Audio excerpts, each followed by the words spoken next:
আসসালামু আলাইকুম এভরিওয়ান, কি অবস্থা? সবাই কেমন আছেন? তো আজকে আমি আপনাদের সঙ্গে অনেক অনেক কথা শেয়ার করব।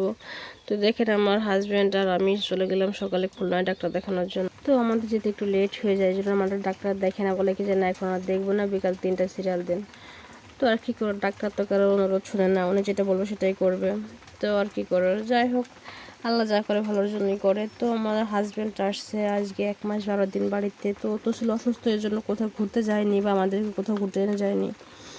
তো ভাবলাম কি তাহলে এই পেশে একটু ঘোরাঘুরি করে যাই, যেহেতু হাদিস পার্ক আসলে কাছাকাছি, এই জন্য এখানে একটু আসলাম ঘোরাঘুরি করার জন্য।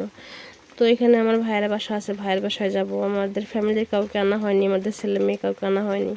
এই জন্য ওদের জন্য ওয়েট করতেছিলাম যে সবাই একসাথে বাসার ভিতরে ঢুকবো, সবাই একটা আনন্দ করব। তো এই জন্য ওদের জন্য একটু ওয়েট করতেছিলাম, এই পাশে একটু ঘোরাঘুরি করতেছিলাম। পার্কের ভিতরে শুধু ফুল আর ফুল, ফুল দেখতে এত ভালো লাগে, এত ভালো লাগে বলার মতো না।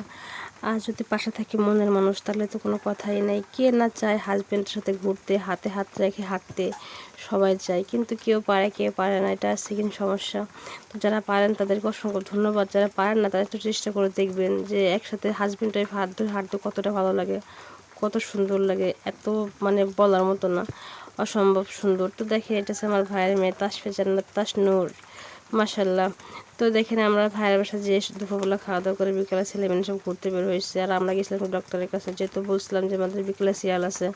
তো আমাদের আস্তে আস্তে রাত হয়ে যায়। তো রাত ভাইয়ের বাসা থেকে পরে সকাল সকাল ভাবি রান্না করছে, ভাবি বউ রুটি রান্না করছে, রান্না করা শেষ করে আমাদের আসতে দেবে না, যেহেতু অনেক দিন পরে গেছি, একবেলা কেউ ছাড়ে, অনেক জোর করে আসলাম। তো যেহেতু মানে বাপের বাড়ি এখনো যাইনি, আজকে যাব। তো মাকে ফোন দিয়ে বললাম যে মা, আমরা কিন্তু যেয়ে থাকবো না, তুমি তাড়াতাড়ি রান্না করে ফেলো। তো আমার মা তাড়াতাড়ি রান্না বান্না করে রাখতেছিল। আর দেখেন এই সাইড নদী এত ভাঙছে বলার মতো না, অসম্ভব ভাঙছে।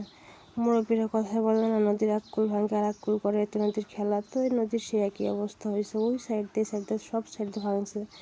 তো নদীটা ছিল অনেক ছোটো, কিন্তু ভাঙতে ভাঙতে অনেক বড় হয়ে গেছে।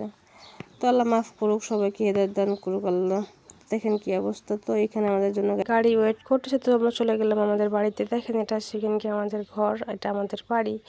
তো অনেকে বলে তোদের টিনের ঘর, তো টিনের ঘর সমস্যা কি, যার সাথে সারা জীবন থাকবো, যার সঙ্গে সঙ্গ দিব, সে যদি আপনার মনের মতো হয়, তো আপনার টিনের ঘর তো টিনের ঘর, আপনার গাছতলা থাকলেও কোনো সমস্যা হয় না। তো আলহামদুলিল্লাহ, আমি ভাবি কি যে আমি খুব খুব ভালো আছি। দেখেন, অনেকেই আছে অনেক সমস্যা, কিন্তু আমার তো কোনো সমস্যা না, আল্লাহর মতো আমি খুব ভালো আছি। আমার তো আজকে আমি আপনাদের সঙ্গে অনেক অনেক কথা শেয়ার করলাম। তো আজকে আমি এখন একটু কাজ করতেছিলাম এই মুহূর্তে, আর দেখেন বৃষ্টি শুরু হয়ে গেছে। তো বৃষ্টির সময় তো অনেক কাজ পেলেই যায়, এটা ওটা ওঠানো অনেক কাজই আছে। তো সবাই ভালো থাকবেন, কার কার বাসায় বৃষ্টি হচ্ছে অবশ্যই কমেন্ট করে জানাবেন। তো সবাইকে আল্লাহ হাফেজ।